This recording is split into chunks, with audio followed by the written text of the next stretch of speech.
একটা মক্কা নগরে একটা জায়গা ছিল, যে জায়গাটা আপনার নারীদের যেন ভিড় লেগেছে, মহিলাদের যেন ভিড় লেগেছে।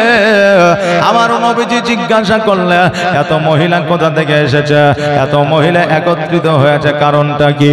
এবার বলল, শোনো গো, আজকে তুমি তাইফে ছিলা, তুমি হয়তো খবরটা জানো না।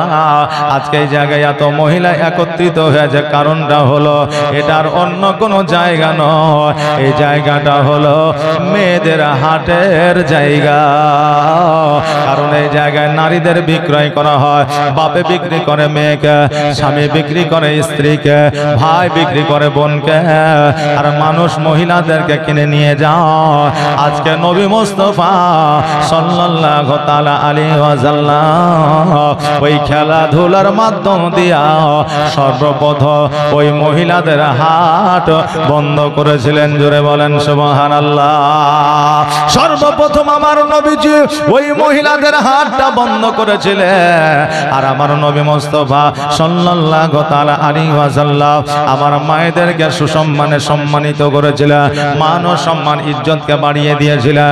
আমার মায়েদের মানকে আমার নবী এত উঁচু করে দিয়েছেন যে আমার মায়েদের পায়ের তলে আল্লাহর জান্নাত বসায়া দিয়েছে। বলবেন কেমন করে? আমার নবী বলেছে প্রত্যেকটা সন্তানের জান্নাত মায়ের পায়ের তলে। জোরে বলেন সুবহানাল্লাহ। মায়ের পায়ের তলে যদি জান্নাত হয়, এই নারীদের পায়ের তলে আল্লাহ জান্নাত দিয়েছে। এই জন্য বাবা নারীদের মান ও সম্মানকে বাড়িয়ে দিয়েছে। এখন নিউ জেনারেশনের ছেলেদেরকে যদি জিজ্ঞাসা করা হয় নারীদের সম্মানকে বাড়াইলো, বলবে স্বামী বিবেকানন্দ, নইলে বলবে রবীন্দ্রনাথ ঠাকুর, নইলে বলবে শরৎচন্দ্র, নইলে বলবে ঈশ্বরচন্দ্র বিদ্যাসাগর। বেরাদার, আজকেরা 300 বছর 350 বছর আগে নারীদের সম্মানের কথা ইতিহাসের পাতায় লিখলো, কিন্তু আমার নবীজি আজকে থেকে 1446 হিজরি আগে এই নারীদের সম্মান বাড়াইয়া গেল।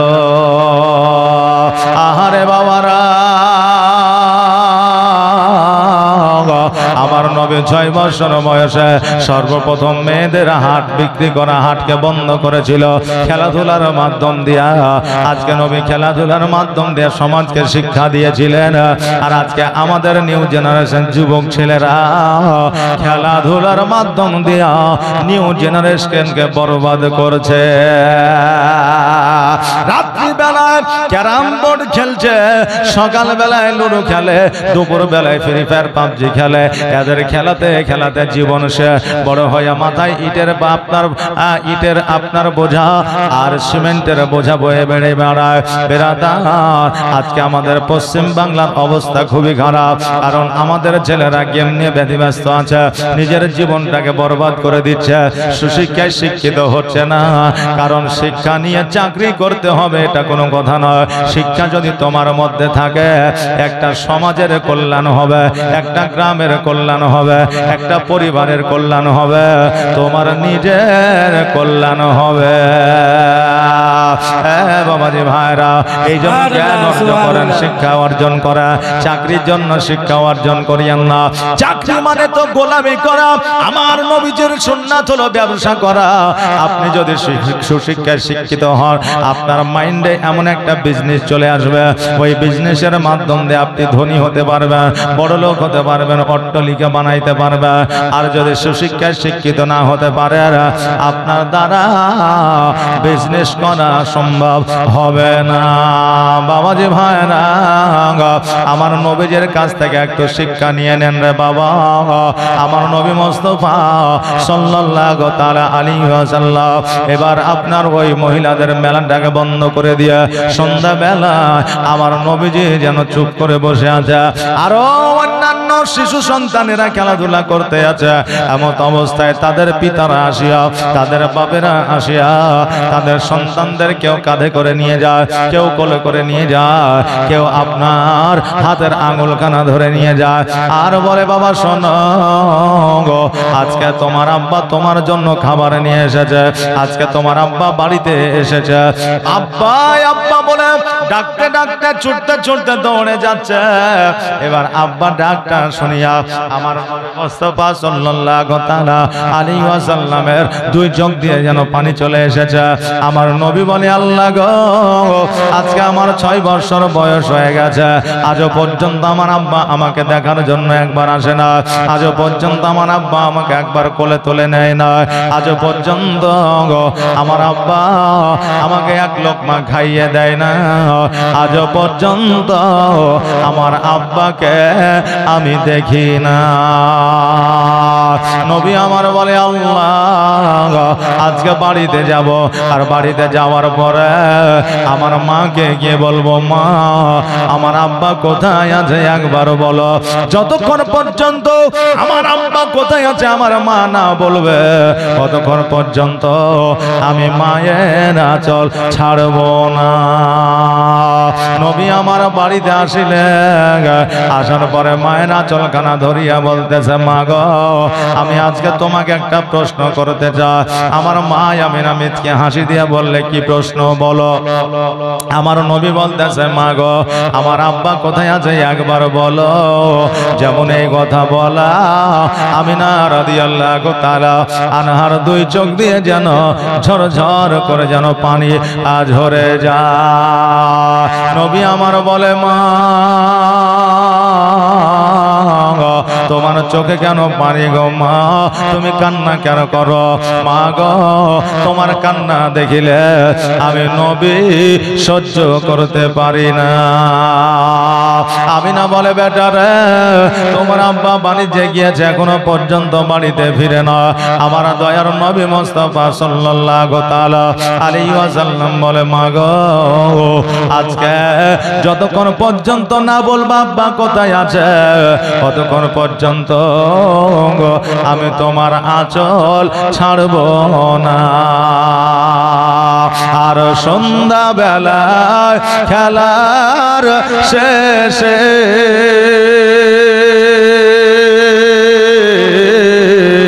সব ছেলেদের পিতা এসে,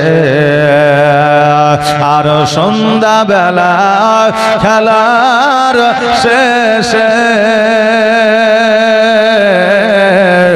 সব ছেলেদের পিতা এসে আমার খেলার সাথী ভাইদের সঙ্গে নিয়ে যায়। বলো বলো আম্মা জান আমার আব্বা জান কোথায়। শিশু নবী কেন্দে কেন্দে মায়ের কাছে কয়, বলো বলো আম্মা জান আমার আব্বা জান কোথায়। আর ধাত্রী বাড়িতে যখন ছিলাম পিতাকে না দেখতে পেলাম। আর ধাত্রী বাড়িতে যখন ছিলাম পিতাকে না দেখতে পেলাম। আর বাড়িতে আসিয়া আমি দেখি না তাহার। বলো বলো আম্মা জান আমার আব্বা জান কোথায়। শিশু নবী কেন্দে কেন্দে মায়ের কাছে কয়, বলো বলো আম্মা জান আমার আব্বা জান কোথায়। আল্লাহুম্মা সাল্লি আলা সাইয়্যিদিনা মাওলানা মুহাম্মদ ওয়া আলা আলি সাইয়্যিদিনা মাওলানা মুহাম্মদ। আমার নবীজি বলে, মা যতক্ষণ পর্যন্ত না বলবা আমার আব্বা কোথায় আছে গো, ততক্ষণ পর্যন্ত আমি তোমার আঁচল ছাড়ব না। আমার মা আমিনা রাদিয়াল্লাহু তাআলা আনহা বলে, বেটা রে, তোমার আব্বা বাণিজ্যে গিয়েছে, এখনো পর্যন্ত আসে না। আমার নবী বলে, আম্মা আজকে 6 বছর বয়স হয়ে গেল গো মা, আমার আব্বা আমাকে একদিনও কোলে নেয় নাই, আমার আব্বা আমার কপালে একদিনও চুম্বন করে নাই, আমার আব্বা আমাকে দেখবার জন্য একবারও আসে না, আমার আব্বাকে আমাকে ভালোবাসে না, আমার আব্বাকে আমাকে মহব্বত করে না। মা গো, আমার আব্বা আমার প্রতি কি টান নাই গো মা। আমিনা রাদিয়াল্লাহু তাআলা আনহা বলতেছে, বেটা রে, কত কষ্টের কথা তুমি বলিও না। আজকে তোমার আব্বা যদি থাকতো, আজকে তোমাকে কোলে নিয়ে ঘুরতো। হ্যাঁ মুহাম্মদ, আজকে তোমার আব্বা তোমাকে কোনোদিন কোলে নিবে না, তোমার কপালে চুম্বন করবে না, তোমাকে খাওয়াইয়া দেবে না, তোমাকে বুকে নিয়ে ঘুম পাড়াবে না। কেন না, কেন না, তোমার আব্বা এই জগতে আর না, পর জগৎ গমন করেছে। তোমার আব্বা মাকামে আবুয়ায় আরাম করতে আছে। যেমন এই কথা বলা, আমার নবীজি 2 চোখ দিয়ে পানি ঝরে যায়। আমার নবীজি বলতেছে, মা গো, এই কথা কেন আগে বলো না? আমার আব্বা যখন মাকামে আবুয়ায় আরাম করতেছে, মা আমার আব্বা জানের কবরটা একবার জিয়ারত করতে চায়। আহারে, জিয়ারত শব্দের অর্থ হলো দর্শন করা। আজকে অনেকেই বলে জিয়ারত করা যাবে না, কবর দর্শন করা যাবে না, অনেকেই বলে। আরে বাবা শোনে, আমার নবী মুস্তাফা নিজের আব্বা জানের, নিজের মায়ের, নিজের আপনার আত্মীয় স্বজনের কবর দর্শন করেছেন, জিয়ারত করেছেন। আমরা নবীর উম্মতি হইয়া আমরা কেন কবর জিয়ারত করতে পারি না? আমিনা বলতেছে, মুহাম্মদ আজকে মাকামে আবুয়া যাওয়া তো দূরের কথা, আজকে আমি ঘরের চৌকাঠ থেকে বাড়ির বাইরে পা দিতে পারবো না। কেন না, কেন না, যেই দিন থেকে তোমার আব্বা ইন্তেকাল করেছে, সেই দিন থেকে আমার অভিভাবক, আমার শ্বশুর আব্বা আব্দুল মুত্তালিব, আমি আব্দুল মুত্তালিবের অর্ডার ছাড়া আমি কখনো বাড়ির বাইরে যাইতে পারবো না। আমার নবী বলে, মা গো, আজকে আমার দাদার কাছে অর্ডার নেওয়ার দায়িত্বখানা হলো আমার, আমার দাদার কাছে আদেশ নেওয়ার দায়িত্বখানা হলো আমার, আমার দাদার কাছে পারমিশন নেওয়ার দায়িত্বখানা হলো আমার। আমার নবীজি আব্দুল মুত্তালিবের কাছে পৌঁছে গেলে, আব্দুল মুত্তালিবের কাছে পৌঁছানো যাওয়ার পরে আমার নবী বলতেছে, দাদা গো, আমার আব্বা জগতের মধ্যে নয়, মাকামে আব্বায় আরাম করতে আছে। ও গো দাদা, আমি জেনে গিয়েছি, বুঝে গিয়েছি, দাদা গো, আজকে তুমি একবার অর্ডার দিয়ে দাও, আদেশ দিয়ে দাও, আমার আব্বা জানের কবরটা আমি একবার জিয়ারত করতে চাই। আমার আব্দুল মুত্তালিব বলে, মুহাম্মদ আজকে তুমি যখন জেনে গিয়েছো তোমার আব্বার জানের যখন কবর জিয়ারত তুমি করতে চাও, আমি তোমাকে বাধা দেব না। তবে একটা কথা আমি তোমাকে বলে যাও, তুমি যখন কবর জিয়ারত করতে যাবে, তোমার মাকে সঙ্গে করে নিয়ে যাও, কারণ তোমার মা যেই দিন বিবাহ করেছিল তোমার আব্বাকে, সেই দিন মদিনা থেকে মক্কা এসেছিল, আর কোনোদিন মদিনায় যায় না। তবে পোতা মুহাম্মদ, তোমার মাকে সঙ্গে করে নিয়ে যাও গো, আর মদিনাতে প্রথমে যাবে, তোমার নানার সঙ্গে দেখা করবে, তারপরে মাকামে আবুয়া দিয়া বাড়িতে আসবে। আব্দুল মুত্তালিব বলে, মুহাম্মদ তোমার মাকে যদি তুমি সঙ্গে করে নাও, তবে আমি একজন দাসী দেব, ওই দাসীকে সঙ্গে করে নিয়ে যাবে। আমার নবীজি বললে, ঠিক আছে দাদা। এবার সকালবেলা আমার মা আমিনা রাদিয়াল্লাহু তাআলা কিছু পোশাক আশাক নিয়েছেন, কিছু খাবার নিয়েছেন। এবার নেওয়ার পরে যখন আপনার বাড়ি থেকে, ঘর থেকে বাইর হয়ে আসছে, আব্দুল মুত্তালিব কাবা ঘরে হিলান দিয়ে যেন ডুকুরে ডুকুরে করে কান্না করছে। আমিনা বলে আব্বা গো, এইভাবে যদি কান্না করে আমি মদিনায় যাব না। আমার সোনার মদিনা,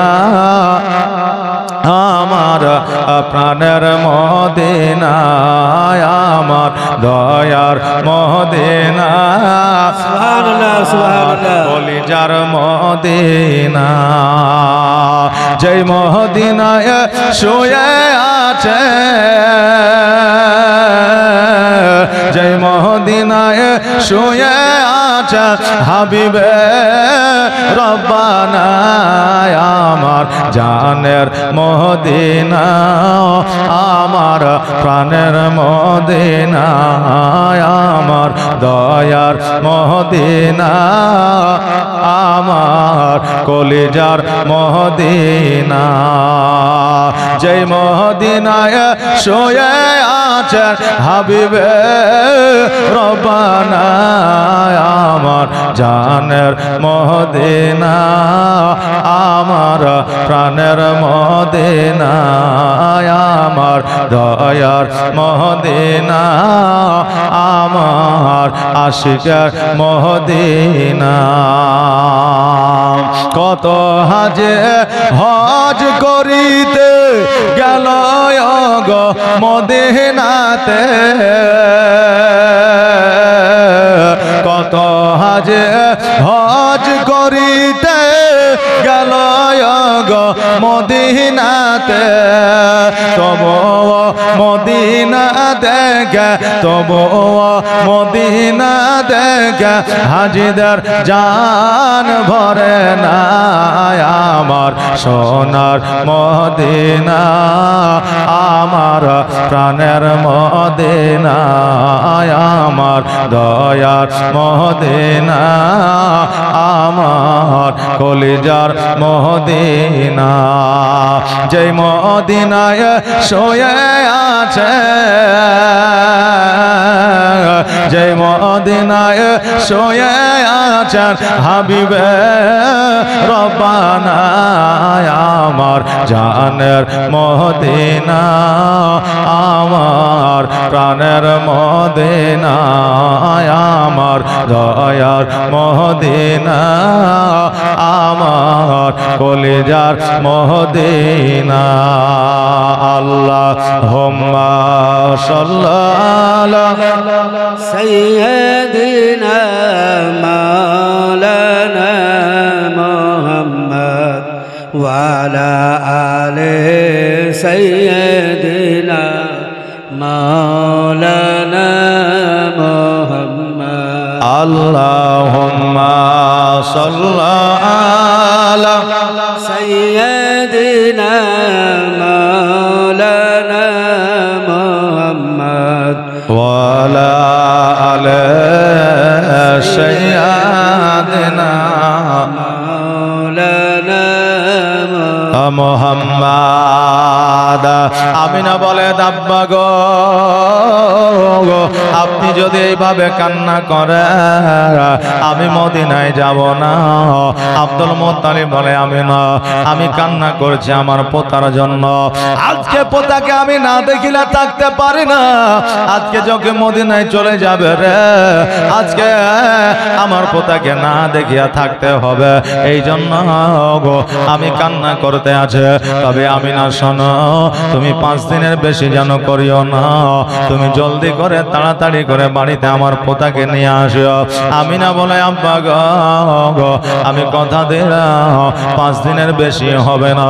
এবার উটের পৃষ্ঠে চেপে গেলে উটের লাগাম খানা ধরে টান দিলেন, আর মদিনার দিকে যেন রওনা হয়ে গেলেন।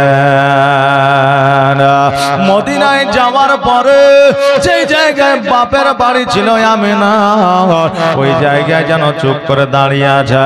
একটা গ্রামে 10 বছর 20 বছর যদি না যাওয়া হয়, ওই গ্রামে যদি চলাফেরা করা আপনার অভ্যাস থাকে, কোথায় কার বাড়ি ছিল এইটুকু আইডিয়া আপনার থাকবে না থাকবে না?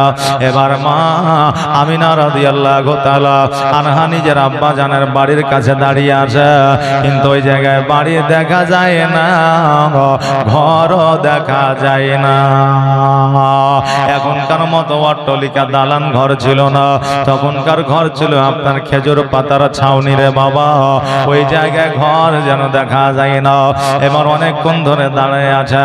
এখন আপনাদের এই শেখপাড়া এই গ্রামে যদি একটা নতুন মানুষ এসে দাঁড়িয়ে থাকে, 1 ঘন্টা 2 ঘন্টা তো একে একে কোনো না কোনো মানুষের জিজ্ঞাসা করবে, কি ব্যাপার, কেন দাঁড়িয়ে আছেন, কাউকে কি খুঁজছেন?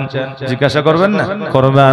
আমিনা রাদিয়াল্লাহু তাআলা আনহা দাঁড়িয়ে আছে অনেকক্ষণ। মদিনাবাসীরা এসে বলছে, গো আল্লাহর বান্দে, আজকে অনেকক্ষণ তুমি এই জায়গায় দাঁড়িয়ে আছো, কারণটা কি? কাকে খুঁজতেছো? কি ব্যাপার, কি বলছো একবার বলো, তোমাকে আমরা সহযোগিতা করব। কারণ মদিনার মানুষেরা চিরদিনই ভালো। আমিনা বলতেছে, মদিনাবাসীরা এই জায়গায় আব্দুল ওয়াহাব জোহরের বাড়ি ছিল, আজকে আব্দুল ওয়াহাব জোহরের বাড়িটা দেখা যায় না কেন? কোথায় আব্দুল ওয়াহাব জোহরে বাড়ি করেছে? এবার মদিনাবাসীরা বলছে, এ মহিলা শোনো রে, তুমি কে আমরা চিনি না জানি না, তবে শোনো গো, আজকে আব্দুল ওয়াহাব জোহরি জগতের মধ্যে বেঁচে নাই, তুমি কি জানো না? সঙ্গে সঙ্গে আমিনা রাদিয়াল্লাহু তাআলা আনহার যেন 2 চোখ দিয়ে অশ্রু ঝরে যায়। আমিনা বলে, আল্লাহ, আমার স্বামীকে শেষ দেখা দেখতে পাইলাম না, আমার আব্বাকে শেষ দেখা দেখতে পাইলাম না, আমার মাকে শেষ দেখা দেখতে পাইলাম না গো। ও আল্লাহ, আমার কপালে না জানি কি আছে লেখা।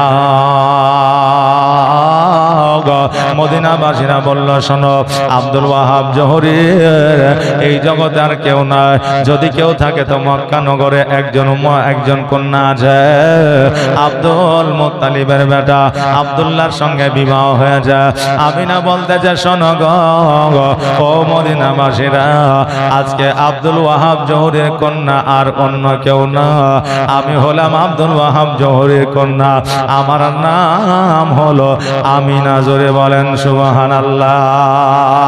মদিনাবাসীরা বলে, আমিনা, এতদিন পর্যন্ত মদিনায় আসনি, কারণটাকে? আমিনা বলতে যে, শোনো, আমি কার সঙ্গে আসবো? আমার স্বামী না, আমি বিবাহ করে যাওয়ার পরে আমার স্বামী ইন্তেকাল করেছে, আমি কাকে সঙ্গে করে নিয়ে আসবো?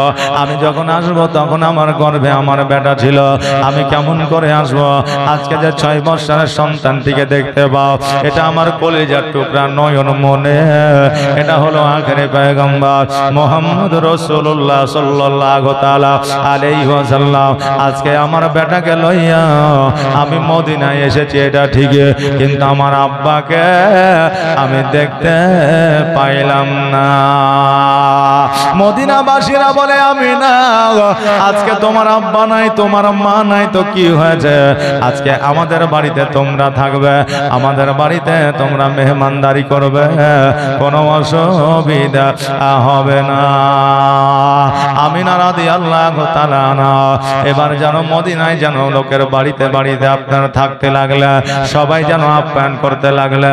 এইভাবে যেন আপনার 3 দিন অতিবাহিত হয়ে গেছে। দাসী বলছে, আমিনা, আর মদিনায় থাকা যাবে না, কারণ আব্দুল মুত্তালিব 5 দিনের বেশি যেন না হয় তাই বলে দিয়েছে। সঙ্গে সঙ্গে আমিনা পুটলি পাটলা বেঁধে যেন উটের পৃষ্ঠে চেপে গেছে। মদিনার মানুষেরা বলে, আমিনা, আর কিছুদিন থেকে গেলে কি হইতো না? আমিনা বলল, মদিনাবাসীরা, আল্লাহ যদি আমাকে বাঁচিয়ে রাখে, যদি আমি হায়াতে থাকি, আমি পুনরায় মদিনায় আসবো। আমিনা এই বলে উটের লাগামখানা ধরে টান দিলে ওর যেন আগের দিকে আগাতে লাগলে। এবার বাবা আমিনা যেন একবার মদিনার দিকে তাকায়, একবার সামনের দিকে তাকায়, কারণ মদিনা হলো আমিনার জন্মভূমি। আমিনা মদিনার দিকে বারবার তাকায় আর কান্দে, আর মদিনাবাসীরাকে বলে শোনো, আমার সন্তান যদি কোনোদিন বিপদে পড়ে আসে, আমার সন্তানকে তোমরা জায়গা দিও, আমার সন্তানকে তোমরা বুকে টেনে নিও, আমার সন্তানকে তাড়ায় দিও না, কারণ আমার সন্তানের জগতে কেউ নাই আমি আর তার দাদা ছাড়া। বাবাজি ভাইরা, আমিনার যেন কলিজাটা ছিঁড়ে যায়। বাবারে, একজন কন্যা যখন বাপের বাড়ি থেকে বিবাহ করে শ্বশুর গ্রামে আসে, ওই কন্যাটাই জানে বাপের বাড়ি ছাড়া কতটা কষ্টকর। আমার সোনার মদিনা, আমার প্রাণের মদিনা, আমার জানের মদিনা, সব ভুলিব কিন্তু তোমায় ভুলতে পারি না, সব ভুলিব কিন্তু তোমায় ভুলতে পারি না। ভুলিনি ভুলব না, ভুলতে পারি না, ভুলিনি ভুলব না, ভুলতে পারি না, সব ভুলিব কিন্তু তোমায় ভুলতে পারি না। আমার সোনার মদিনা, আমার জানের মদিনা, আমার কলিজার মদিনা, সব ভুলিব কিন্তু তোমায় ভুলতে পারি না, সব ভুলিব কিন্তু তোমায় ভুলতে পারি না। ইয়াসরিব নামে তুমি ছিলে অলক্ষণের দেশ, বড়ই মারা তোক যে ছিল তোমার পরিবেশ। ইয়াসরিব নামে তুমি ছিলে অলক্ষণের দেশ, বড়ই মারা তোক যে ছিল তোমার পরিবেশ। আর নবীর ছোঁয়া লেগে তুমি সোনার মদিনা, নবীর ছোঁয়া লেগে তুমি সোনার মদিনা, সব ভুলিব কিন্তু তোমায় ভুলতে পারি না। আমার সোনার মদিনা, আমার জানের মদিনা, আমার কলিজার মদিনা, সব ভুলিব কিন্তু তোমায় ভুলতে পারি না, সব ভুলিব কিন্তু তোমায় ভুলতে পারি না। ভুলিনি ভুলব না, ভুলতে পারি না, ভুলিনি ভুলব না, ভুলতে পারি না, সব ভুলিব কিন্তু তোমায় ভুলতে পারি না। আমি সব ভুলিব কিন্তু তোমায় ভুলতে পারি না। আল্লাহুম্মা সাল্লি সাইয়্যিদিনা মাওলানা মুহাম্মদ ওয়া আলা আলি সাইয়্যিদিনা মাওলানা মুহাম্মদ। আমার আমিনা রাদিয়াল্লাহু তাআলা আনহা দাসীকে সঙ্গে করে নিয়ে, আমার নবীজিকে সঙ্গে করে নিয়ে মদিনা ছেড়ে দিয়ে যখন সামনে চলে গেলে, এবার বেরাদার, এবার একটা ডান দিকে রাস্তা, বাম দিকে রাস্তা, সামনে একটা রাস্তা। এবার আমার আমিনা বলতেছে, বেটা কোন রাস্তা হয়ে যাবো? বলে বাম দিকে রাস্তা হয়ে যাও। এবার বাম দিকে রাস্তা হয়ে যখন আপনার মাকামে আব্বায় পৌঁছে গেল, আমিনার যেন কোথা থেকে উড়ে যেন বাবা জ্বর চলে আসলো। আমার আমিনা বলতেছে, বেটারে ওই দেখো তোমার আব্বা জানের কবর, তোমার আব্বা জানের কবরটা জিয়ারত করে আসো। আমি একটু বাবলা গাছের নিচে একটু আরাম করে নিয়ে, নবী আমার বলে, মা আজকে তোমার কোনো কি কষ্ট হয় গো মা? বলে, না না, আমার কোনো কষ্ট হয় না। সন্তানকে কষ্ট দেবে না, এই জন্য কষ্টর কথা সন্তানকে বলে না। নবীজি বলে মা গো আমার আব্বা যেমন ফাঁকি দিয়ে গেছে মা তুমিও জানো ফাঁকি দিও না। আমার মা আমিনা বলে বেটা যাও যাও তোমার আব্বা জানের কবরটা জিয়ারত করে আসো। এবার আমার নবীজি যখন আব্বা জানের কবরটা জিয়ারত করতে আসলেন এইদিকে এইদিকে আমার আল্লাহ তাবারক তাআলা বলে ইসরাইল যাও যাও আমার নবীজির মা আমিনা জানটা কবজ করে নিয়ে আসো। ইসরাইল বলে আল্লাহ 6 মাস বয়সে নবীর আব্বা জানের জানটা কবজ করেছে, 6 বছর বয়সে নবীজির আম্মা জানের জানটা কবজ করব। আল্লাহ আমার নবী বড় ইতিম হয়ে যাবে, জগতের মধ্যে মানুষের দ্বারে দ্বারে ঘুরবে। আল্লাহ গো আজকে নবীজির আম্মার জানটা কি কবুল করা লাগবে? আমার আল্লাহ বলে ইসরাইল আমি তোমাকে যে চাকরি দিয়েছে আমি যেটা জানি তুমি সেটা জানো না, অতএব দেরি নয় দেরি নয় যাও যাও যাও আমিনার জান খানাকে কবর করে নিয়ে আসো। ইসরাইল জগতের মধ্যে আসলে আসার পরে মা আমিনার সম্মুখে যেন আপনার দাঁড়াইলে আমিনা বলতেছে ইসরাইল খবর কি বলো? বলে তোমার জানটা কবজ করার জন্য এসেছে। আমিনা বলল শোনো গো আমার বেটা মোহাম্মদ আমার কাছে আসার আগে জানটা কবজ করে নিয়ে যাও, কারণ নবী আসিলে আমি যাইতে পারবো না আর তুমিও নিয়ে যেতে পারবে না। ইসরাইল আলাইহিস সালাম হযরতে মা আমিনা রাদিয়াল্লাহু তাআলা আনহার প্রাণ পাখিটা যেন আকাশ পথে নিয়ে চলে গেল। এইদিকে আমার নবীজি কবর জিয়ারত করে আসার পরে মা আমিনাকে মা মা মা মা বলে ডাকে, কিন্তু মা যেন সাড়া দেয় না। দাসী বলে মোহাম্মদ তোমার মা আর সাড়া দেবে না, কেন না তোমার মা জগতের মধ্যে আর বেঁচে না, ইহ জগৎ ছেড়ে পর জগৎ গমন করেছে, তোমার মা ইন্তেকাল করেছে। একবার আওয়াজ দিয়ে পড়েন ইন্না লিল্লাহি ওয়া ইন্না ইলাইহি রাজিউন। বাবাজি ভাইরা আমার মায়েরা আমিনা যেন জগৎ ছেড়ে বিদায় নিল, আজকে আমাকে আপনাকে জগৎ ছেড়ে বিদায় নিতে হবে। আজকে আপনার মা চলে গেছে, আপনার আব্বা চলে গেছে, আমারও মা চলে যাবে, আব্বা চলে যাবে, কেউ জগতের মধ্যে থাকবে না, শুধু একটা সাদকা জারিয়া হিসাবে কিছু থেকে যাবে। আপনার জীবনের নেকির খাতা বন্ধ হয়ে যাবে। মাদ্রাসা মসজিদে রাস্তার ধারে যদি একটা টিউবওয়েল একটা গাছ লাগায় দিতে পারে তবে ওটাই সাদকা জারিয়া হয়ে যাবে। বাবারে আপনারা মাদ্রাসা চালাইছেন, এই মাদ্রাসায় সাদকা জারিয়া হিসাবে 5টা ভাই আমার 2000 করে টাকা কি দিতে পারবেন না? কয় হাজার বললাম? আর তোমায় ছেড়ে আর কত কাল আর আমি একা গো নবী, আর আমি একা। নবীর মহব্বতে 5টা বাজে আমার 2000 করে টাকা হবে না, শুধু নামটা লিখিয়ে দিয়ে যান, নামটা লিখিয়ে দেন। এই দেখেন খাতা আছে,